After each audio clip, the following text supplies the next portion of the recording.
દોસ્તો, ગુજરાતના સાહિત્યકાર અને હાસ્યકાર માયાભાઈ આહિરને હવે હોસ્પિટલેથી રજા આપવામાં આવી છે. ત્યારે એમનું ભવ્ય સ્વાગત કરવામાં આવ્યું હતું. આ હોસ્પિટલમાંથી રજા આપ્યા બાદ હવે એવા સમાચાર અને એવા સોશિયલ મીડિયા પર એવી અનેક તસવીરો સોશિયલ મીડિયા પર વાયરલ થઈ છે, જેમાં બતાવવામાં આવી રહ્યું છે કે માયાભાઈ આહિર હવે ભગુડા પહોંચી ગયા છે. જેમના વિશ્વાસ અને જેમના આશીર્વાદથી એવું કહેવામાં આવે કે માયાભાઈ આહિર આજે સ્વસ્થ થયા છે, તો એ ભગુડાવાળા માતાજી છે કે માતાજીના દર્શન કરવા માટે હવે આ માયાભાઈ આહિર પહોંચી ગયા છે અને માતાજીના દર્શન કરીને ધન્યતાની અનુભૂતિ કરી છે. કારણ કે માતાજીનો હાથ માથે હોય ત્યારે જ આવી રીતે હાર્ટ એટેક આવ્યા છતાં સ્વસ્થ થઈ અને બહાર આવવું એટલે ખૂબ મોટી વાત છે. ત્યારે ચાહક મિત્રોની એ દુઆઓથી પણ અને માતાજીને આશીર્વાદથી જ માયાભાઈ આહિર આજે સ્વસ્થ થઈ ગયા છે અને આપણી વચ્ચે ફરી વખત આવી ગયા છે. ત્યારે દોસ્તો, વિડીયોમાં આગળ વધીએ તે પહેલાં ચેનલ ઉપર જો તમે નવા હો તો બેલ આઇકન દબાવી અમારી યુટ્યુબ ચેનલને અવશ્ય સબસ્ક્રાઇબ કરી લેજો. દોસ્તો, આપણે જાણીશું કે આખરે શા માટે અત્યારે ભગુડા તાત્કાલિકના ધોરણે માયાભાઈ આહિર પહોંચ્યા છે અને આખરે આ બધી વાતો શું છે. આ તમામ વાતો વિશે આજના વિડીયોમાં આપણે વાત કરીશું.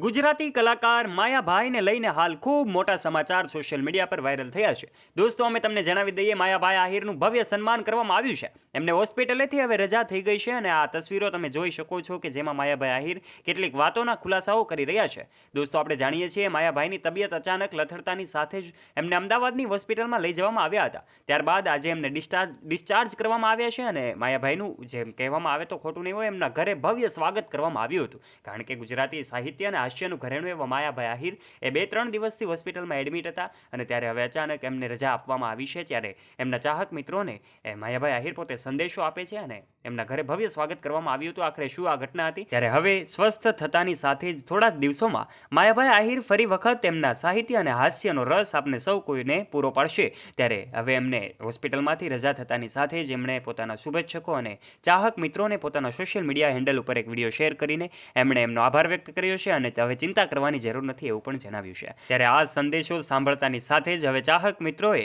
પોતે રાહત અનુભવી છે અને હવે માતાજીના દર્શન કરવા માટે પણ માયાભાઈ આહિર પહોંચી ગયા છે. એની તસવીરો પણ કદાચ તમે જોઈ છે. 2 દિવસથી માયાભાઈ આહિરે અમદાવાદની એક હોસ્પિટલમાં એડમિટ હતા. ત્યારે ચાહક મિત્રો પણ એના ઉપર અનેક દુઆઓનો ધોધ વરસાવી રહ્યા હતા. ચાહક મિત્રોના પ્રેમથી જ કદાચ આજે માયાભાઈ આહિર સ્વસ્થ થયા છે અને એટલા માટે જ એમણે આ તમામ ચાહક મિત્રોને હવે ચિંતા કરવાની જરૂર નથી એવો સંદેશો પણ આપ્યો છે અને માતાજીના દરબારમાં પહોંચી ગયા છે. ત્યારે હવે એની તસવીરો પણ ખૂબ વાયુ વેગે ફેલાઈ રહી છે, જે તસવીરો પણ કદાચ તમે જોઈ છે. ત્યારે માયાભાઈ આહિર હંમેશા સેવાના મામલા પણ ક્યારેય પીછેહટ કરતા નથી, હંમેશા સેવામાં પણ આગળ રહે છે. ત્યારે હવે પોતે ડૉક્ટરે ખૂબ સારી સેવા કરી છે અને માયાભાઈ સ્વસ્થ થયા છે અને ફરી વખત આપણી વચ્ચે આવી ગયા છે અને એનો આનંદ અને એમનો રાજીપો સૌ જે કાંઈ એમના ચાહક મિત્રો છે એ આજે વ્યક્ત કરતા જોવા મળે છે. ત્યારે મોગલધામ પણ પહોંચ્યા છે અને માતાજીના દર્શન કરીને એમણે ધન્યતાની અનુભૂતિ કરી છે.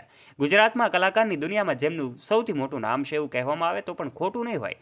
ગુજરાત સહિત વિશ્વમાં એમના ડાયરાઓ થાય છે. એવા માયાભાઈની અચાનક તબિયત લથડતાની સાથે જ મામલો જ્યારે ગરમાયો હતો ત્યારે હવે એમને 3 દિવસ બાદ હવે રજા આપવામાં આવી છે અને આ રજા થતાની સાથે જ સોશિયલ મીડિયા પર એમના ભવ્ય રીતે કહેવામાં આવે તો ખોટું નહીં હોય, લોકો એમને દુઆઓ આપી રહ્યા છે. ત્યારે હવે સ્વસ્થ થતાની સાથે જ એમના ઘરે તેઓ પહોંચ્યા હતા અને ઘરે પહોંચતાની સાથે જ એમનું ભવ્ય સ્વાગત અને સન્માન પણ કરવામાં આવ્યું હતું. આ ભવ્ય સ્વાગત થતાની સાથે જ માયાભાઈ એ મોગલધામ પણ પહોંચ્યા હતા અને આ મોગલધામ માતાજીના દર્શન કરીને ધન્યતાની અનુભૂતિ કરી હતી. દોસ્તો, આપ આ વિશે શું કહેવા માંગો છો? માતાજીની કૃપા હોય ત્યારે જ માયાભાઈ જલ્દીથી સ્વસ્થ થઈ શકે. કોમેન્ટ બોક્સના માધ્યમથી આપના વિચારો અવશ્ય શેર કરજો. આશા રાખીએ છીએ તમને આજનો અમારો વિડીયો ગમ્યો હશે.